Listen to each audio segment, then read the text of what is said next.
Imagine, imagine holding a bottle of the world's most expensive, luxurious cologne. Right, the kind that costs a small fortune. Exactly. You spray it and it smells incredibly complex. It's, anchored by the scent of this really rare endangered tree from deep within Southeast Asia. Okay, I can picture it. But here is the crazy part. Not a single leaf or branch or, tree was actually chopped down to make that fragrance. Oh, wow. Yeah. In fact, it never even saw a forest. The exact molecular signature of that endangered plant was grown completely from scratch inside a giant stainless steel tank. Which, I mean, it completely shatters the traditional agricultural model. Yeah. We are so used to the package deal of nature, Yeah, right? the package deal. You want the valuable nutrients or the unique scent, you have to actually plant the seed, use the land, wait for the weather. Pray for good rain. Exactly. And then harvest the entire plant, stems, roots, and all.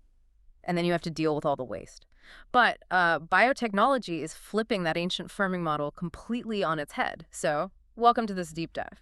Glad to be here. Today, our mission is to explore how one company is attempting to disrupt, well, both the consumer supplement aisle and the massive industrial manufacturing supply chain. Right, by figuring out how to grow the best parts of a plant without actually growing the plant itself. It's fascinating, and we are pulling our insights today directly from the source. So we are diving into the Q4 2025 earnings report, the earnings call transcript, and the annual information form, which is often called a Form 40F for a biotech company called BioHarvest Sciences. Yeah, they trade on the NASDAQ under the ticker BHST. Right. And just for context, all of these documents are dated March 31st, 2026. And honestly, the science sounds like science fiction at first. It really does. I love this stuff. It's this perfect intersection of cutting-edge biology and hardcore business strategy. So for you listening, whether you are trying to figure out the future of your own health supplements or you're just fascinated by how a company takes a wild sci-fi concept and turns it into a scalable business, we are going to unpack all of it today. Yeah, we'll look at the biological breakthroughs and, of course, the very real financial trade-offs management is making to build what they call this dual-engine business. Right.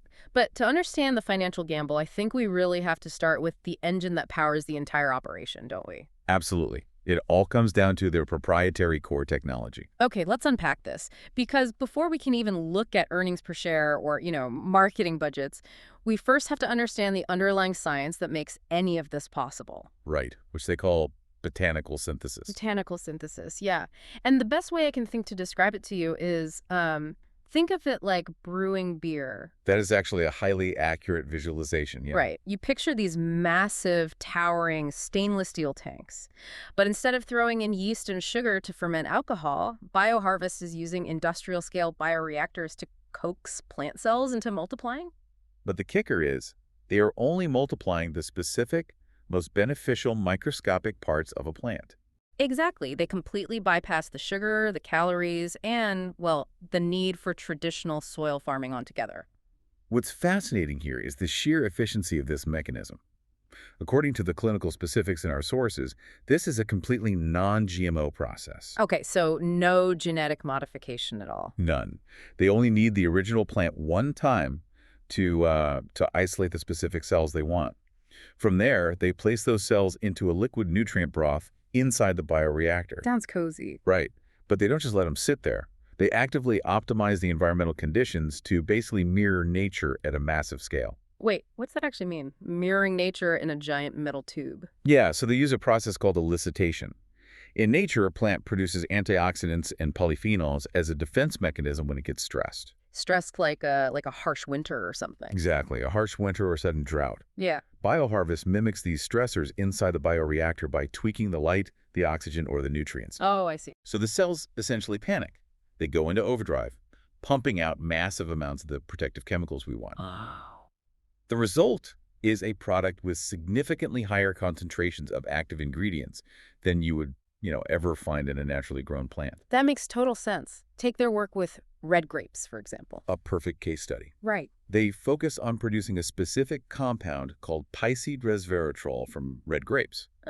In nature, a red grape has a really microscopic amount of resveratrol, and it's bound up with sugars and other compounds. Which you'd normally have to consume by drinking gallons of wine or eating tons of grapes. Exactly. But by growing just the specific cells and using that elicitation process, BioHarvest creates a natural matrix of polyphenols with incredibly high concentrations of this specific resveratrol. And the sources contrast this with something called standard polygonum-derived resveratrol. What actually is polygonum? I had to look that up. Yeah, polygonum is just the scientific name for Japanese knotweed. Wait, Japanese knotweed, like the weed? Like the weed, it is a highly invasive weed that the supplement industry often uses to extract cheap, low-grade resveratrol. And they use very harsh chemical solvents to get it. Oh, wow. So if you're buying a generic supplement off the shelf, you might actually be swallowing an extract from a chemically treated weed rather than something derived from an actual red grape. Yeah, and the chemical difference is profound, specifically regarding solubility and bioavailability. Bioavailability meaning how much of it your body can actually absorb, right? Right. Because you can swallow a supplement all day long, but if your digestive system doesn't absorb it, you're just creating very expensive urine. That's the truth of the supplement industry. But the sources cite a specific clinical study involving human trials that proves this exact mechanism for BioHarvest. Okay, what did the study show? When human subjects took BioHarvest botanical synthesis resveratrol, the blood test showed two distinct absorption peaks. One was at the 1-hour mark, and another sustained peak hit at the 5-hour mark. Two separate waves of absorption in the bloodstream. That's huge. Compare that to the synthetic alternatives, or that Japanese knotweed extract. Those only ever show a single, short-lived peak. Because it's just an isolated chemical. Exactly. The body is absorbing the BioHarvest version much more effectively because it mirrors the complex solubility of a natural plant. Why should you, the listener, care about this? Well, because if you take daily supplements, you're usually forced to choose between solvent-extracted compounds from tons of harvested plants or synthetic compounds cooked up in a lab. Right. This technology claims to offer a third path, nature's complexity manufactured at an industrial scale. And they are protecting this process fiercely, aren't they? Very fiercely. They have 23 patents and patent applications locking down this botanical synthesis tech. Which is the critical foundation. I mean, you have to secure the intellectual property before you can even attempt to monetize the biology. Definitely. But you can't just keep this tech locked in a lab. You have to prove people actually want to buy it. Is that why they launched their own consumer brand? It is the ultimate proof of concept. They take their resveratrol, brand it as a direct-to-consumer product called Vinya, and use it to demonstrate real-world demand. And the Q4 2025 numbers for Vinya are honestly staggering. They really are. They reported over 85,000 active users. Their Q4 revenue alone hit $9.1 million, which is a 25% year-over-year increase. And for the full year, they brought in $34.5 million. And that momentum actually pushed them to achieve the #1 U.S. resveratrol brand position. #1 in less than 5 years in the U.S. market. That's insane. Market penetration is significant, and management attributes it heavily to that clinical backing we just talked about. Great. The sources highlight that their double-blind studies show a 5% to 6% decrease in diastolic blood pressure among users. Wow. Yeah, along with increased flow-mediated dilatation, or FMD, which essentially means it significantly improves how well your arteries dilate. Which obviously enhances overall blood flow. So what does this all mean? I want to challenge their marketing strategy here a bit because the earnings call revealed something wild to me. Oh, the demographic shift. Yes. Historically, the sources note that Vinya has heavily targeted what they call super seniors, people 65 and older. They use traditional daytime TV commercials. Makes total sense, right? Older demographic, focus on heart health, talk about diastolic blood pressure. Sure. But the Q4 transcript shows a massive pivot. They are actively shifting marketing dollars away from traditional TV and pouring it into TikTok, Instagram, and a network of health pro influencers. It's a big move.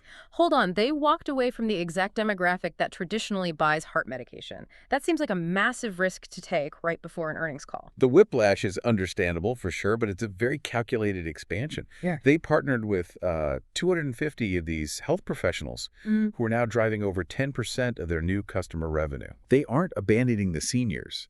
They're just trying to age down their overall customer base. And their brand new product, which is called Blood Flow Hydration, launched on December 3, 2025, is the strategic key to understanding this shift. Because you can't really reach a 25-year-old with a daytime TV ad about arterial dilation. You reach them on TikTok with a challenge about physical energy. Exactly. The hydration market is a $17 billion category.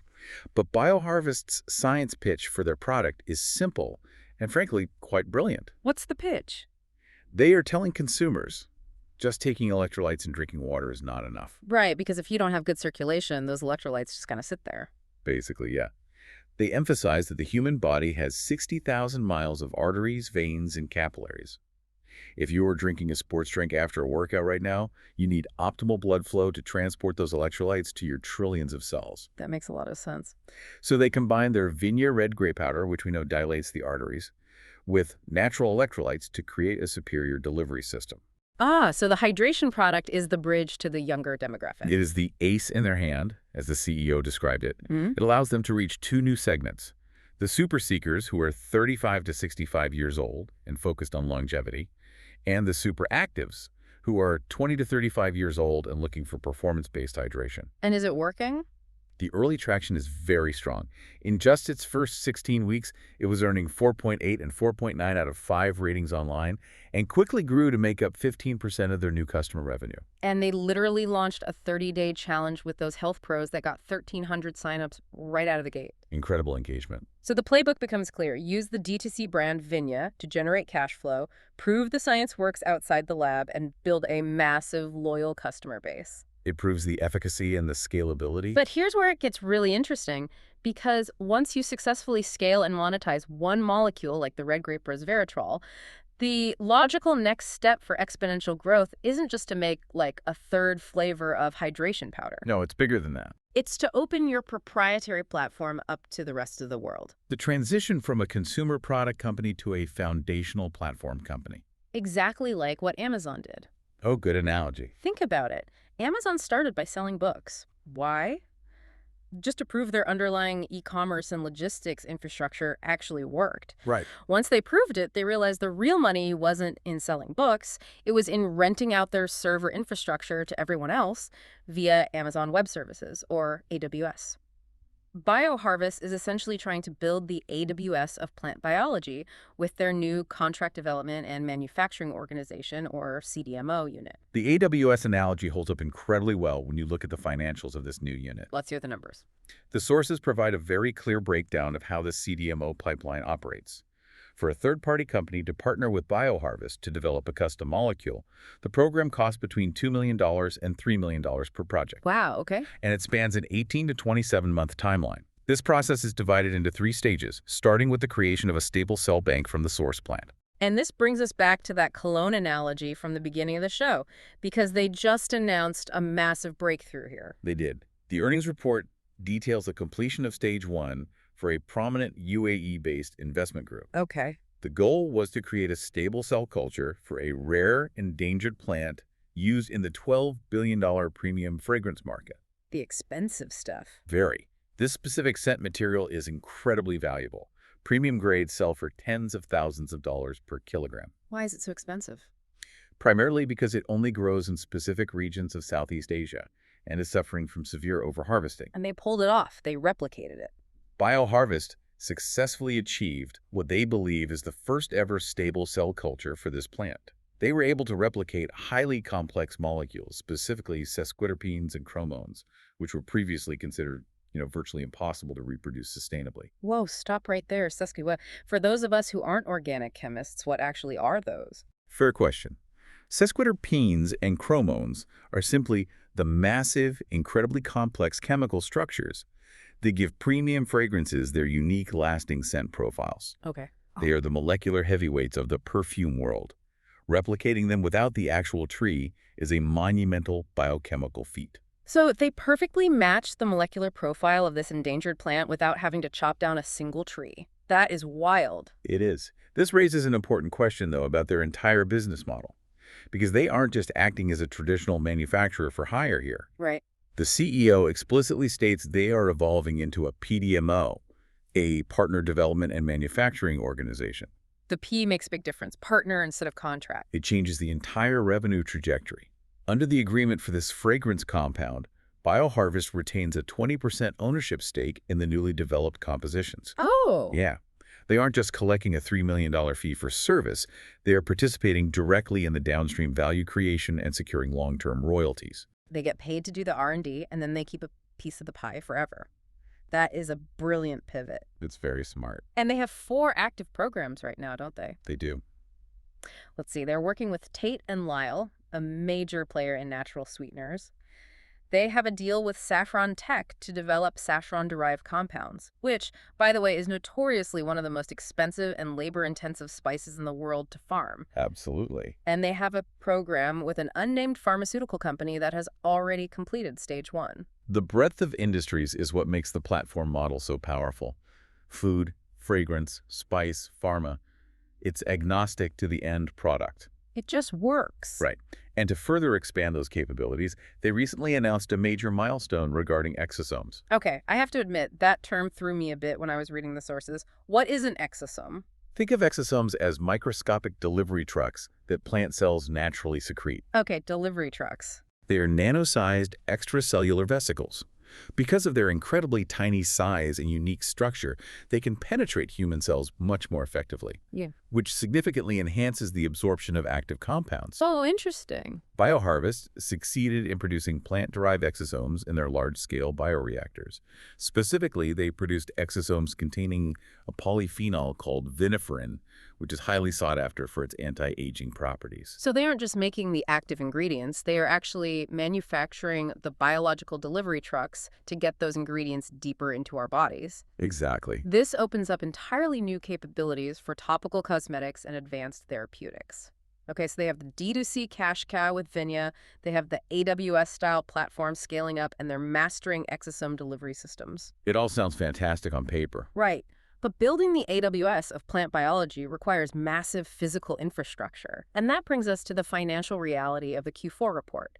We need to look at the hard numbers and, of course, the risks. The financials definitely tell a story of aggressive, calculated expansion, which always comes with near-term pain. Yeah, I'm looking at the numbers, and they reported an earnings per share, or EPS, of negative 10 cents. Right. Sure, they beat Wall Street expectations by a penny, but a loss is a loss. And management is intentionally pouring capital into a brand new facility, the Yavi #2 R&D and manufacturing facility in Israel. You're right. They are investing heavily in AI capabilities for molecule discovery and building a new elicitation center. So if they're making $34.5 million a year in revenue, why are they intentionally raising their operating expenses and warning investors on the call about, quote, lumpy near-term results? Is this a dangerous cash burn? If we connect this to the bigger picture, you can see management's framework for this trade-off. They call it a two-lens framework. Okay. Lens 1 is the DTC Vinya business, which they actually expect to turn profitable in 2026. That's good. But Lens 2 is the CDMO platform, where they are aggressively reinvesting that capital. They're choosing to absorb higher operating expenses and that lumpy short-term earnings profile now in order to build the massive physical infrastructure required for what they predict will be nonlinear exponential growth in 2027 and 2028. They're essentially saying, don't panic about the negative ETS today. We are buying the concrete and the AI servers to make the big leaps tomorrow. Exactly. And they ensure they have the liquidity to survive this intense building phase. That's so. In November 2025, they completed an upsized public offering, raising $19.9 million. Oh, nice. Because of that, they ended the year with $23 million in cash and cash equivalents, which is a massive leap from the $2.4 million they had at the end of 2024. They're really buffered up. They have fortified their balance sheet specifically to fund this technological expansion. But it's not without risk. You can't just look at the cash on hand. The Form 40F lays out some serious risk factors we have to acknowledge. First, there's the geopolitical reality. All of their research, their Yavne #1 facility, and the new Yavne #2 facility are physically located in Israel. The reports are very transparent about this. While their operations and research have continued without any direct interruption, management is actively monitoring the situation. Right. The 40F notes that recent airspace closures related to the Middle East conflict have affected commercial traffic. While cargo flights have gradually resumed, geopolitical instability in the region remains a persistent operational variable for their global supply chain. It's just a geographical fact. If cargo flights out of the region are delayed, that directly impacts their ability to ship their raw materials and products globally. Exactly. And then there is the regulatory risk, specifically in the U.S. market, which is their biggest revenue driver. Their core Vinya product is sold under a GRS status. That stands for Generally Recognized as Safe. But the 40F clarifies that this was a self-determination made by the company back in 2011. That is a crucial legal distinction. It means the FDA has not formally reviewed or explicitly approved that GRAS determination. Oh. The risk here is that if the FDA were to ever challenge that self-determined status, BioHarvest could be forced to halt U.S. sales and undergo a lengthy, highly expensive food additive approval process. It's like driving 100 miles an hour on a highway where you wrote your own speed limit sign. You might be perfectly safe, but eventually the highway patrol might want a word. And if they pull you over, that would cause a massive business interruption for their primary revenue engine. It requires constant regulatory vigilance to maintain that momentum. So let's bring this all together. BioHarvest is executing a fascinating high-wire dual-engine strategy. Very high wire. They are using their D2C Vinia brand along with very clever pivots into the hydration market and younger demographics to generate immediate cash and prove to the world that their science actually works outside the lab. The first engine. Right. Meanwhile, they are taking that proof and betting the long-term future of the company on their B2B platform, aiming to revolutionize how the entire world sources high-value plant molecules, with upcoming products ranging from, olive cells for liver health to complex saffron compounds. It is a remarkable synthesis of biology, heavy manufacturing, and strategic marketing. It really is. But as we reflect on all the source material, it raises a much larger societal question that goes far beyond one company's earnings report. What are you thinking? If BioHarvest and companies like them can successfully replicate the most complex, rare, and endangered plant molecules in industrial bioreactors, like that premium fragrance ingredient from Southeast Asia, what does this ultimately mean for the future of global agriculture? Wow. It's a massive paradigm shift. If we no longer need to harvest rare botanicals from their natural habitats, we could literally save endangered species and preserve fragile ecosystems from deforestation. Which is an incredible benefit. But on the flip side, what happens to the local agricultural economies and the generations of farmers around the world whose entire livelihoods currently depend on cultivating and selling those high-value crops? That is the ultimate double-edged sword of disruption. It solves one massive global problem, environmental destruction, while potentially creating an entirely new economic one for rural communities. Exactly. It's something for you to think about the next time you look at the ingredients list on your supplement bottle or drink your sports drink or even spray your cologne. We are rapidly moving away from the package deal of traditional farming. We are learning how to bypass the soil, bypass the sun, and just brew the exact molecules we want. The future of agriculture might look a lot more like a sterile stainless steel brewery than a sprawling green farm. A wild thought to end on. Thank you for joining us on this deep dive. Keep questioning the world around you, keep looking into the science behind the products you use every day, and we'll catch you on the next one.